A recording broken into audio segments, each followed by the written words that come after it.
What's up, Ragin Nation? How's it going? This is Alex. You watching a Ragin Ronin review. I got a review for you. With Dawn of the Planet of the Apes coming out this weekend, I decided to pull a Planet of the Apes marathon, starting off with the original classic science fiction film, Planet of the Apes. Now, when I first heard about Planet of the Apes, the movie, I didn't have that much interest in it. I'm talking about when I was a kid. In fact, I thought the apes were kind of scary. Now, fast forward to 2001, when the remake came out, directed by Tim Burton, that's when I started feeling interested in the concept of the Planet of the Apes, because it was more modernized. And so I watched the Tim Burton remake, and I thought it was not bad. And then immediately after, I decided to go to the video store and rent the original classic Planet of the Apes, and I watched it. And then I decided that after watching the original, I felt that this, while it feels dated and is very old, it has every right to be considered a classic. It is a fantastic film. It is a great film, and you know why? Because it's all driven by a great story and pure acting. Great characters that are written for the film, especially the main character played by Charlton Heston, Taylor. He is a great character. I mean, we really discover how unique his character right from the very beginning, and then later on he encounters all these apes, and then it's just complete upside down society. And then, you know what? We all know the story of the Planet of the Apes, but it really all comes down to the origins, or rather the original movie, which is the 1968 classic.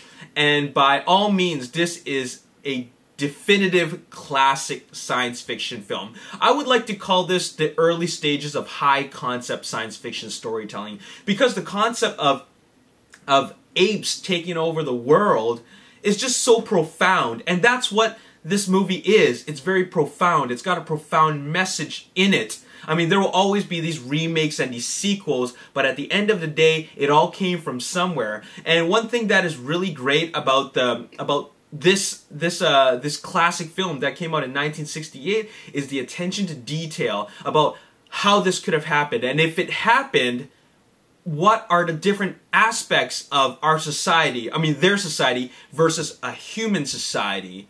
And it really, really works. And I mean, they really cover many aspects, from the fact that they're a society, therefore they have to have a government, they have to have an economy, they have to have an education system. All these little aspects are all covered, and I love that attention to detail for something as grand as a film like this.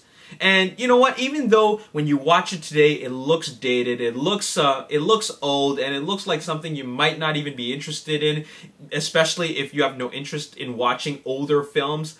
This is a movie that is driven completely by story and characters, and that's what makes it great. You don't need a whole lot of big special effects and visual effects, and you know, they didn't even have visual effects back then. All they really had is set decoration and makeup, and the makeup for its time was great. I mean, even when I was a kid, I looked at that makeup and I felt very convinced that, you know, this is like a scary world that they live in. So I gotta give major respect for a film like this, because I consider it a true classic. And I think that this is a film that, you know, science fiction lovers, especially even if you're really young, you should really take a look at this, because, you know, I understand it is very dated, but this is the true beginnings of science fiction. I mean, sure, science fiction came from a long time ago, but if we're talking about, you know, a feature-length film where we're bringing in really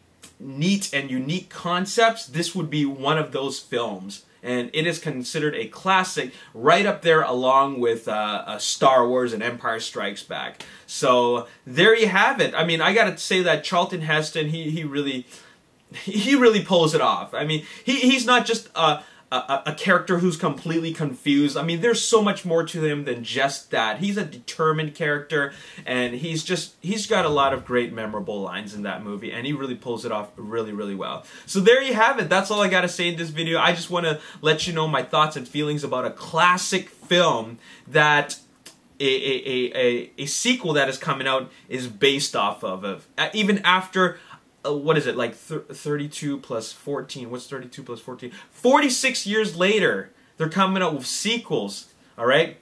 It might not be a direct sequel to the original film, but it is at least based off of this original classic film that came out in 1968. I'm giving it a 9 out of 10. This is a great film that is relying strictly on high concept, story, and acting and characters. Okay, 9 out of 10. Great piece of storytelling. All right, and there you have it. That's all I got to say in this video. I will be reviewing the 2001 remake next, so stay tuned for that, okay?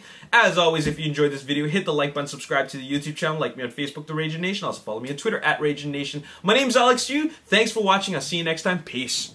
That it's more or less of the same kind of thing, except on steroids, but less complex, okay?